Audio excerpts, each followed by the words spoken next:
yang kami tangani untuk wilayah kami adalah yang paling tertinggi adalah peredaran sabu. Tapi di samping mendukung sabu, banyak juga obat-obatan, Mas. Obat-obatan yang dijual bebas. Obatnya nggak salah, tapi itu yang disalahgunakan oleh kebanyakan adalah pelajar dan orang muda.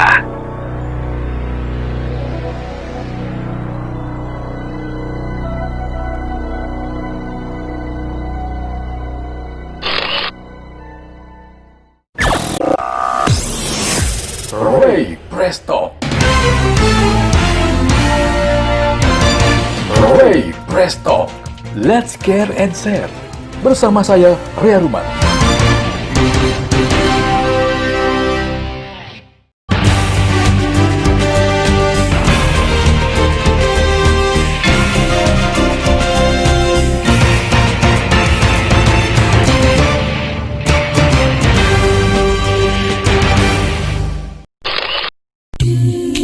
Assalamualaikum warahmatullahi wabarakatuh. Halo podcaster dimanapun Anda berada, saya Ria Ruman kembali hadir menjumpai Anda di podcast Ray Presto, obrolan hangat dan segar.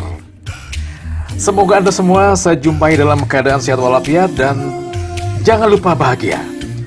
Edisi kali ini podcaster saya sengaja mengundang salah seorang petinggi kepolisian untuk mengulas dan membahas tuntas tema aktual dan viral di Replay Talk edisi kali ini, yakni benarkah NTB darurat dan banjir narkoba?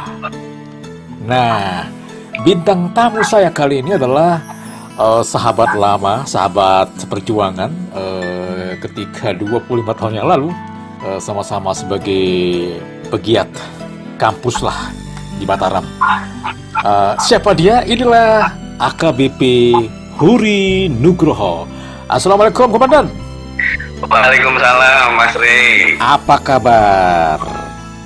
Kabar baik. Sehat ya, Dan ya? Nah, alhamdulillah, Mas. Lama tak jumpa dan kangen juga ini kita nih sama nostalgia di zaman-zaman yang dahulu itu, Dan. Ya, Iya.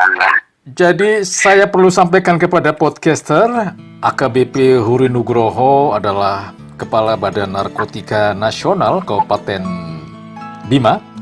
Bima. Ya, Kabupaten Bima ya, Dan ya? Bima. Ya, sebelumnya pernah juga menjabat sebagai Kepala BNN Kabupaten KSB, juga pernah menjadi Wakapolres Lombok Barat, Kasat Intelkam Polres Sumbawa, KSB. Juga saya dapat data komandan juga advokat media di Polda NTB sampai sekarang ya, Dan? Benar ya? Ya, pernah diberikan kesempatan untuk sebagai lawyer ya. Sekarang tidak lagi ya? Oke, baik. Dan sekarang jabatan tergantung kebutuhan, Mas. Jabatan terkini dari AKBP Huri Nugroho adalah sebagai Kepala BNN Bima. Yang unik saya dengar Bima Nasional Kabupaten Bima. Ya. Kabupaten Bima ya, Dan ya? Yang saya dapat info wilayah kekuasaannya meliputi 3 daerah ini. Iya, satu Karesidenan Bima Raya. Jadi Kota Bima, Kabupaten Bima, dan Kabupaten Dompu. Ini cuman yang hanya berlaku di sini atau di tempat lain ada juga yang begitu? Misalnya Sumbawa, KSB enggak ya? Beda-beda ya? Jadi memang dulu berdirinya, Mas, itu tergantung keseriusan daerah yang mengurusnya. Jadi memang waktu itu kesempatan terbatas. Kebetulan kalau KSB itu malah lebih bagus ya, Mas, ya, karena mereka lebih duluan. Mungkin itu yang pertama di NTB, baru provinsi ada. Di Pulau Lombok pun itu cuma ada Kota Mataram, Mas. Cuman Kota Mataram, ya. Tapi kita tidak ngomong-ngomong soal bagaimana BNN memulai ini ya. Kita akan fokus pada tema sentral kita ya, Dan ya. Mengenai bagaimana, ya, saya harus akui bahwa akhir-akhir ini selain kita membaca dan menyaksikan berita-berita mengenai pandemi Corona atau COVID-19, berita yang tak pernah sepi dan seru juga ya, berita tentang penangkapan gembong, sindikat, pemakai, pengedar yang berkaitan dengan narkoba ini, Dan. Jadi, Iya, betul sekali Mas Regi. Oke, jadi saya langsung menodong ini. Di musim pandemi corona ini, apa benar daerah kita NTB ini masuk dalam wilayah darurat dan banjir narkoba? Ya, kalau dikatakan darurat narkoba itu bukan hanya NTB, tapi seluruh Indonesia. Jadi Pak Presiden RI, Pak Jokowi sudah mencanangkan bahwa Indonesia adalah darurat narkoba. Termasuk juga di NTB ini, ya termasuk wilayah kerja kami yang meliputi ini juga boleh dikatakan, sudah dikatakan sedemikian Mas Rey. Sedemikian gimana, Dan? Bisa dijelaskan kondisi? Ya, artinya peredaran narkoba itu sudah amat sangat meluas, Mas. Jadi memang penyalahgunaannya. Jadi di sini saya sebenarnya tidak mau berbicara, tapi kenapa disingkat narkoba? Jadi narkotika dan obat-obatan.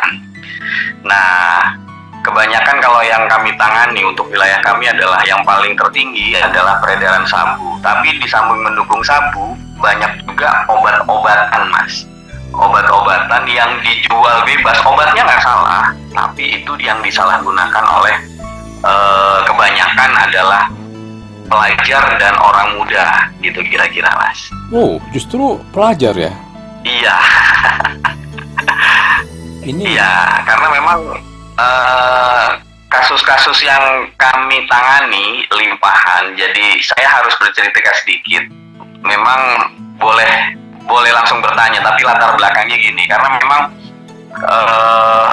saya harus menegaskan dulu apa tugas Polri, apa tugas BNN. Mungkin seperti itu, Mas.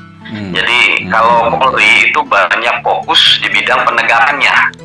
Kalau kami adalah di bidang pencegahan, penegakan juga ada, namun kami banyak fokus ke pencegahan dan pemberdayaan dan rehabilitasi, Mas. Nah, ini yang membedakan supaya orang-orang tahu bahwa yang kami kerjakan bukan hanya nangkepin juga, tapi adalah pencegahan, pemberdayaan, juga rehabilitasi. Jadi kira-kira itu, Mas. Nah, dari kasus rehabilitasi yang kita terima, rata-rata adalah usia produktif. Usia pelajar dari sekitar mulai anak SMP, SMA, hingga mahasiswa dan pengangguran, Mas. Gitu kira-kira. Itu yang di wilayah kerja ya?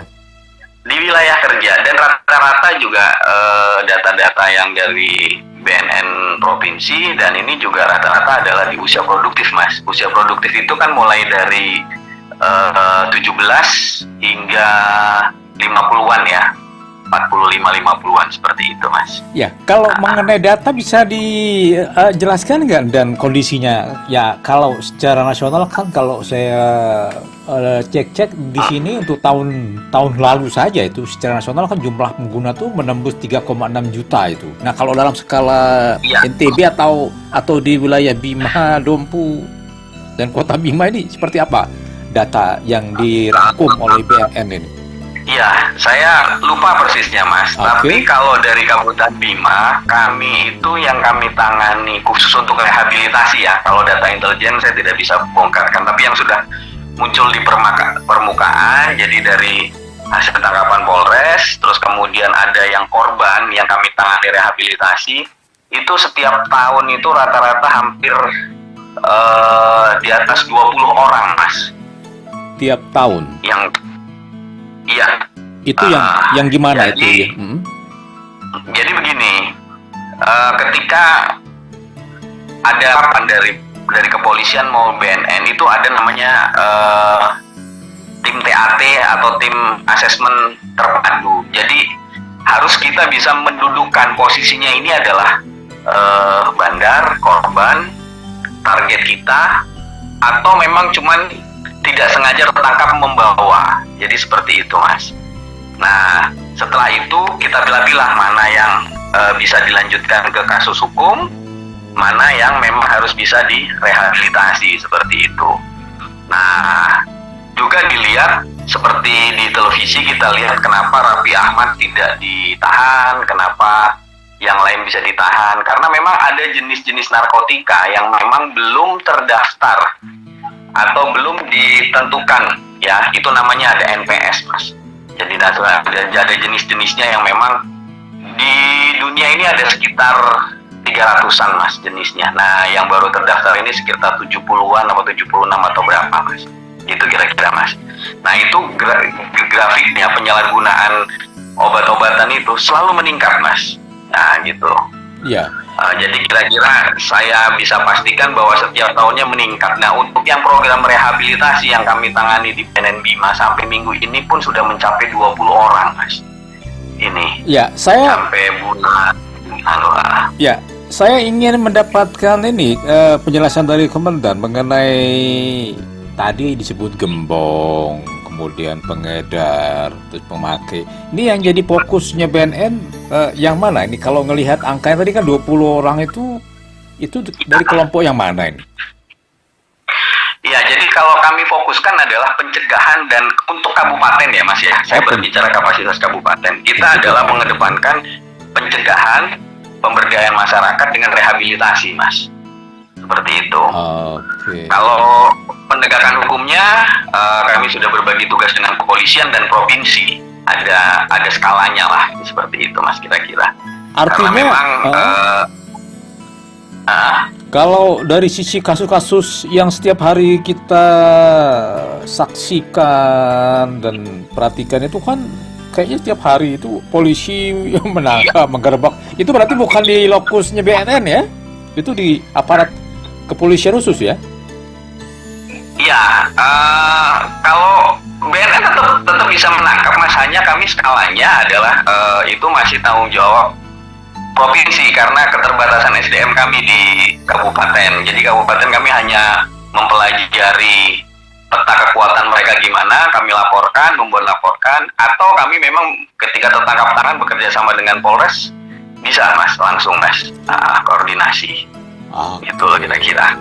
Ya, nah saya tertarik ini dari BNN barangkali bisa menjelaskan wilayah kita Bumi Gora NTB ini dalam sindikat jaringan narkoba itu di mana posisinya? Masuk kemana dia? Iya, ini banyak, Mas. Jadi begini, kalau yang kita analisa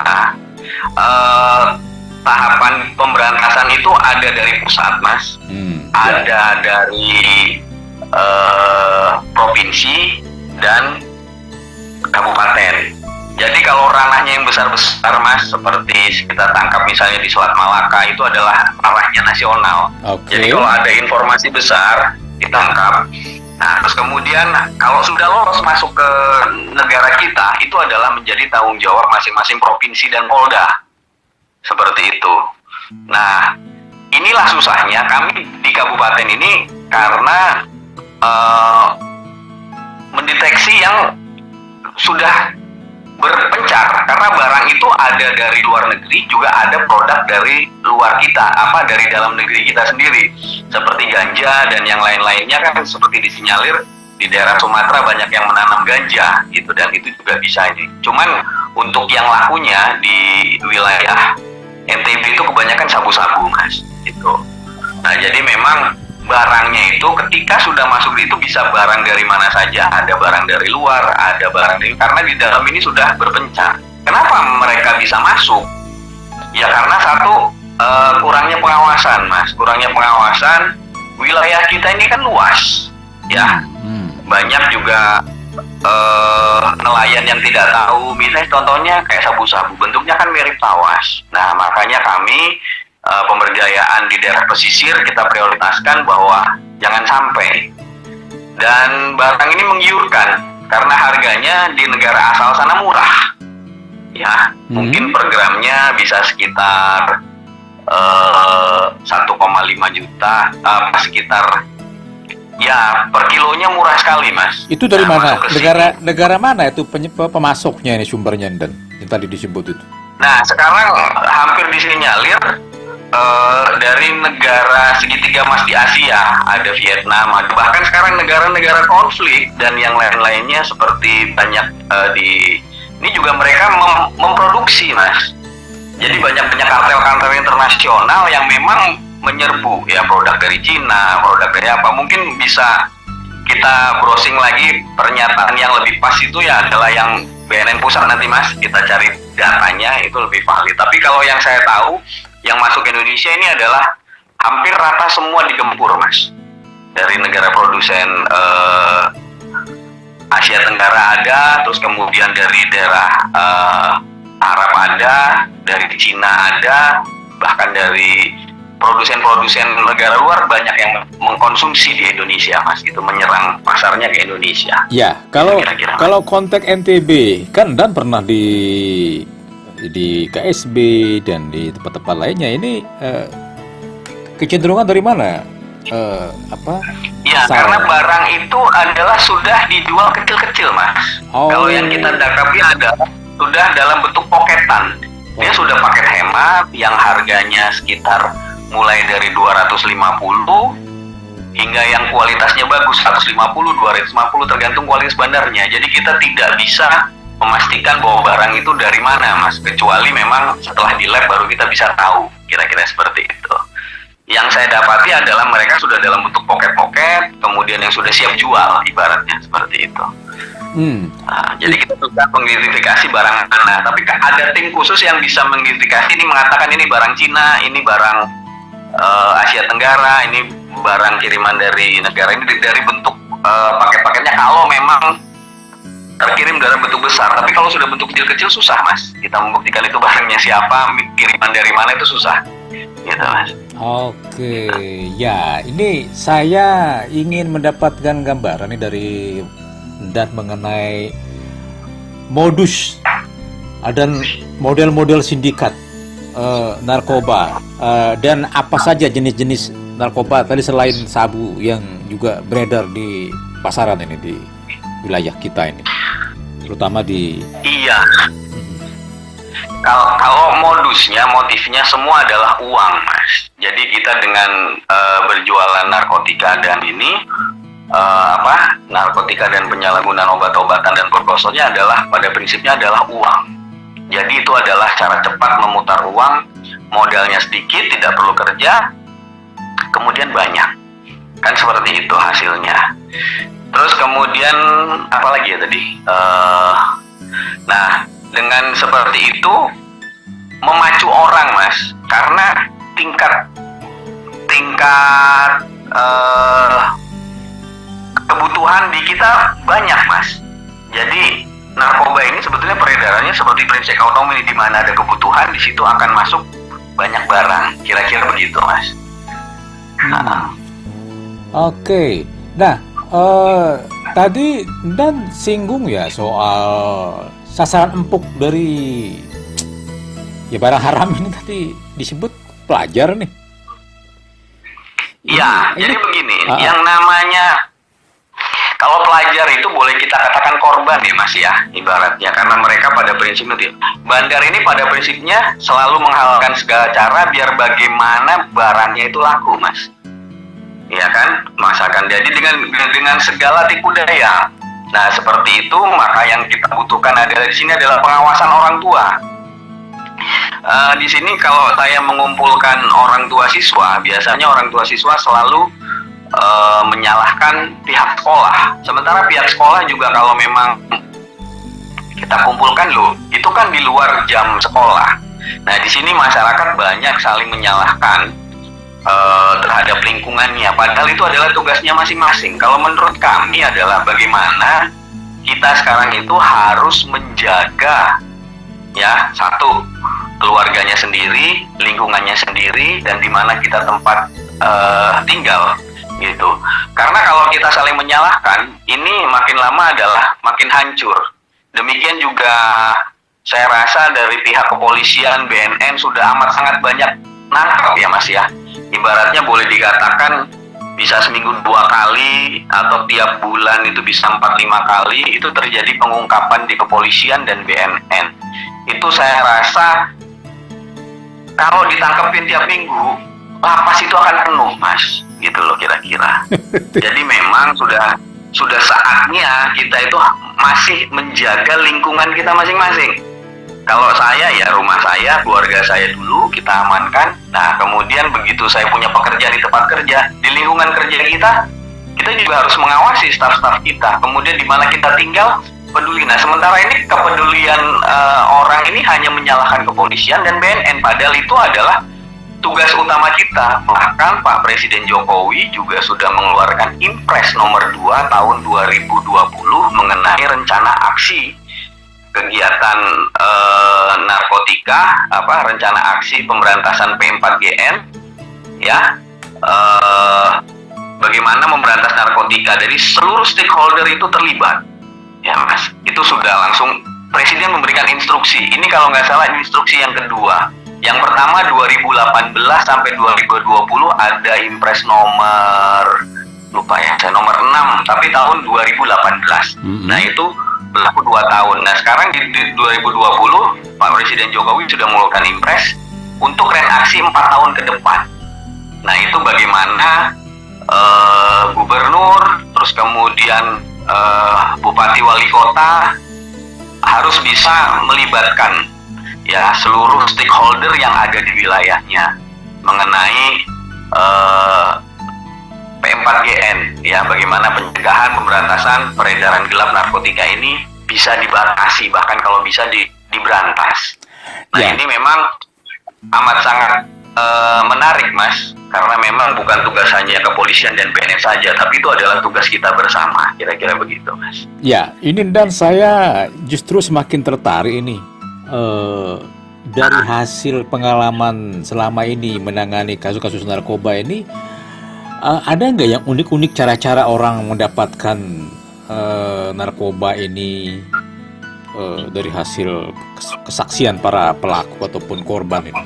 Bagaimana mereka mendapatkannya dan bagaimana komunikasinya sehingga Iya. Sekarang ini kan alat-alat canggih, Mas. Alat komunikasi amat sangat canggih. Bahkan disinyalir peredaran gelap narkotika ini dikendalikan dari dalam penjara.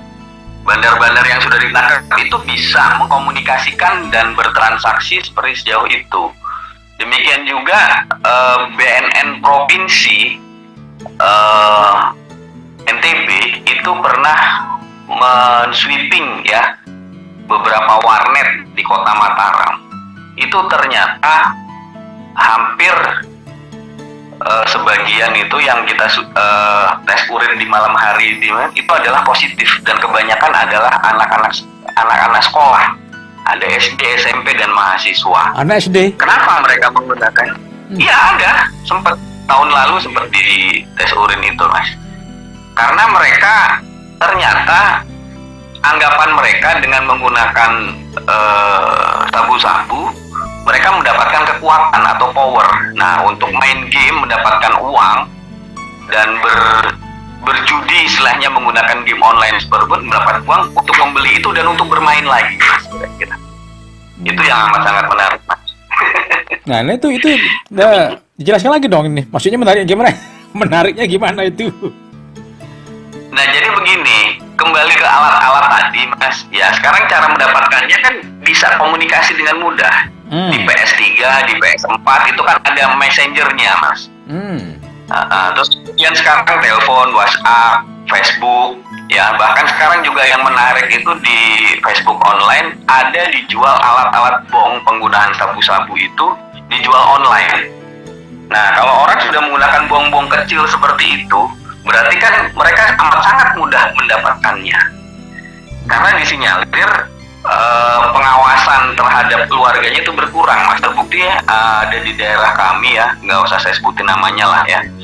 Itu banyak sekali anak-anak usia sekolah itu yang ditinggalkan menjadi TKI atau meninggalkan mencari nafkah dengan meninggalkan rumah berbulan-bulan. Orang tuanya? Jadi orang tuanya?